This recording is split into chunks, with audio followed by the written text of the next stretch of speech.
খাওয়া, ঘুম, ঘুরতে যেতে আর শপিং করতে কার না পছন্দ বলেন? আর মেয়ে মানুষের তো এই 4টা কাজ খুবই বেশি পছন্দ করে। এই 4টা কাজ আমার খুবই পছন্দ।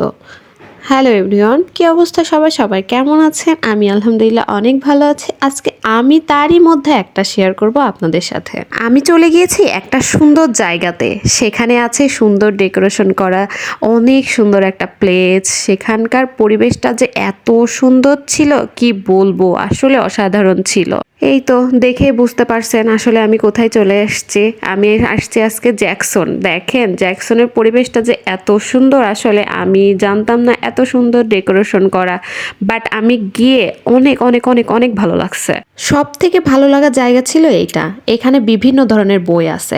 আমি একটা বই নিয়ে তো পড়তেই শুরু করে দিয়েছি, সুইসাইড নোট। আপনাদের কাদের কাদের এই বইটা পড়া আছে অবশ্যই কমেন্টে জানাবেন, কিন্তু বইটা আপনাদের কেমন লেগেছে।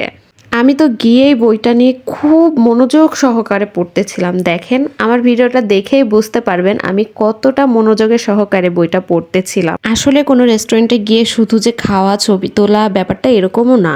এরকম কিছু একটা ইউনিকই ব্যাপারটা থাকলে না খুব ভালো লাগে। আর দেখেন চারিপাশে ডেকোরেশনটা কত সুন্দর করে করা ছিল। আমি তো এখানে এসে একদম কোনটা ছেড়ে কোনটা নিব, কোনটা পড়বো আমি ভেবেই পাচ্ছিলাম না। বাট আমি একটার পর একটা বই নিয়ে দেখছিলাম। বইগুলো আসলে অনেক অনেক সুন্দর ছিল। এই নিখোঁজ বইটাও কিন্তু বেশ ভালো ছিল। আপনারা ফ্রি টাইম পেলে চলে আসতে পারেন এখানে। পরিবেশটা কিন্তু সত্যিই অসাধারণ ছিল। এই তো আমরা গিয়েছি 3 বান্ধবী, তো 3জন মিলে একটু ফটোশ্যুট না করলে হয় বলেন? তাই করে ফেললাম ছোট্ট একটা ভিডিও।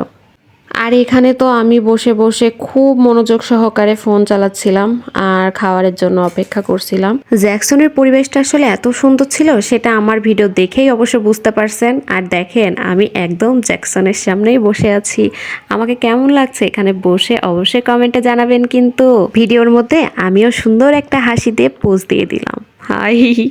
এই তো এবার চলে এসেছে খাবারটা দেখতে। দেখেন কত সুন্দর ছিল। খাবারটা দেখতে যেমন সুন্দর ছিল, খেতেও কিন্তু খুবই অসাধারণ ছিল। খেতে আসছি আর আমার খাওয়া না দেখালে হবে বলেন? এই তো আমি কি বড় বড় হা করে খাচ্ছি। এই অবশ্যই আপনারা কিন্তু আমার খাওয়া দেখে কেউ হাসবেন না। আমি তো প্রচুর খেতে পারি। আর হ্যাঁ, এটা কিন্তু ছিল জ্যাকসনের অফার প্রাইজের খাবার। খাবারের পরিমাণটা, টেস্টটা অসাধারণ ছিল। এবার খাওয়া দাওয়া শেষ করে বিল দেওয়ার পালা। বিল পেমেন্ট করে এবার চলে যাওয়ার পালা। হ্যাঁ, চলে যাওয়ার আগে একটা কথা কিন্তু বলে যেতে চাই। সেটা হচ্ছে আমার ভিডিও দেখে বুঝতে পারছেন আমি এখানে এসে অনেক খুশি, আমার অনেক ভালো লাগছে। আপনারাও কিন্তু অবশ্যই অবশ্যই একবার হলেও এসে এখানে ট্রাই করতে পারেন। খাবারটা অসাধারণ ছিল। আশা করি আপনাদেরও অনেক ভালো লাগবে। ভিডিওটা ভালো লাগলে অবশ্যই লাইক, কমেন্ট, শেয়ার দিয়ে পাশে থাকবেন। আল্লাহ হাফেজ।